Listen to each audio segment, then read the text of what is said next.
Now that's just slicker than a split pumpkin on cement. That's what I'm saying right there.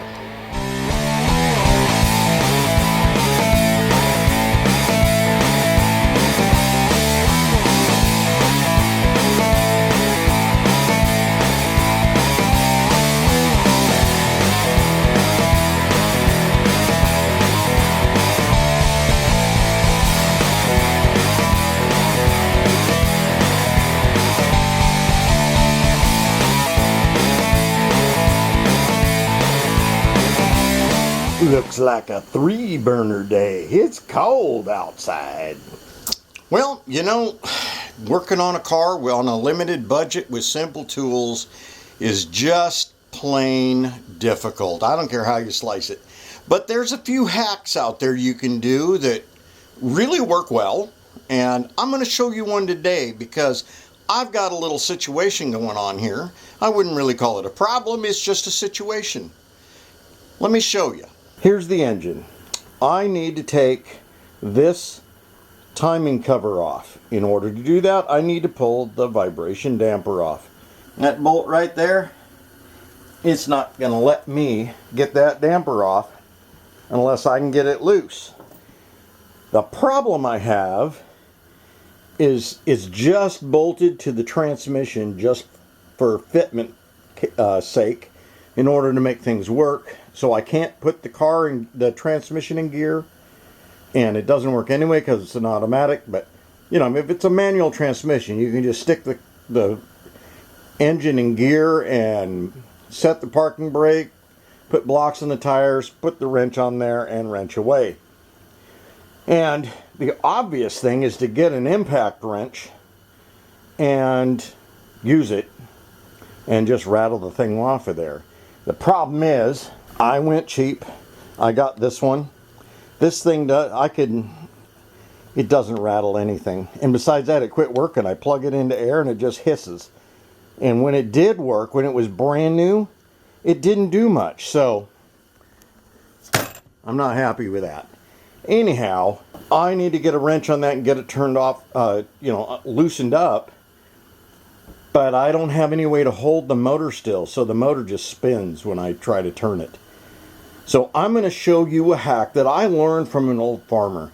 He worked on all his own rigs and everything, and he didn't have a lot of fancy tools.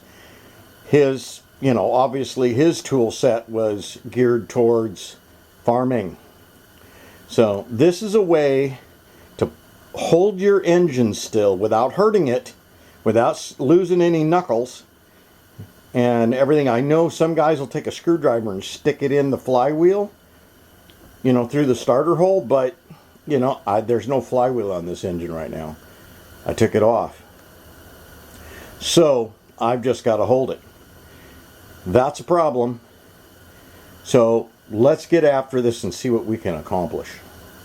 I want to thank everybody that watches my channel. I really, really appreciate it. And I want to ask you a favor. I want you to go down there at the bottom and click that you like the video, and also click the subscribe button if you haven't already. Check, make sure you have. And one additional thing. Think of somebody in your life that might enjoy watching these videos and share them with them. Because frankly, I need to grow the channel. I need it to get bigger. I need more people watching. And the reason for that is I need to build a new shop. My shop is 101 years old. And it's all I could afford. But if my channel grows to the point where I am going to replace my entire shop with a brand new one. It'll be the same size. It just won't be 101 years old. It'll be a nice modern shop with a cement floor and better lighting. I won't have all this glare all the time from these goofy lights that I have, and it'll just be great. Now I know it's incumbent on me to make interesting videos, and hopefully I am. You keep coming back and watching them. I'm very grateful. I try for a little bit of comedic value, some practical value, and just straight up entertainment. So let me know what you'd like to see. If there's certain parts of the project you want me to focus on, give me some feedback. Let me know. And by all means, like, subscribe, and share the channel. Thank you so very much. And I hope that this all works great. That's just not going to work. I got to do something. So, let's take a look here. This is your timing marks, and there's a notch on the pulley. It'll tell you where top dead center is of plug number 1. There it is right there. So we're at top dead center. Right about there.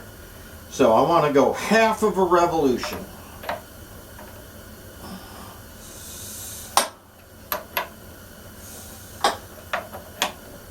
Right about there.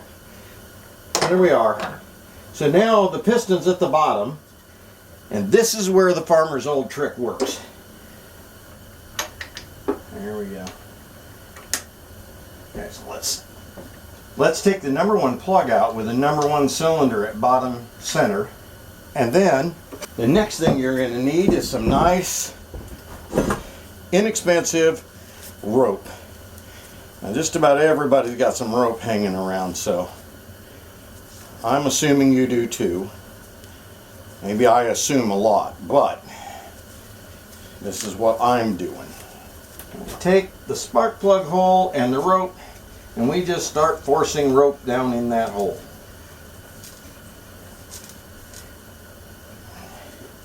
And the key here is to get as much rope as you can in there, because you'll see what happens when I get it there.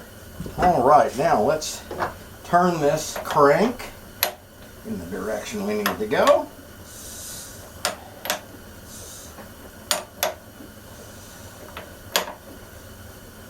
And there we have it. It won't turn anymore. All the rope I stuffed in there is jammed up against the head, and it's not going to hurt anything because it's nice soft rope, but it's holding the crank in place. And now, just like that, it comes loose.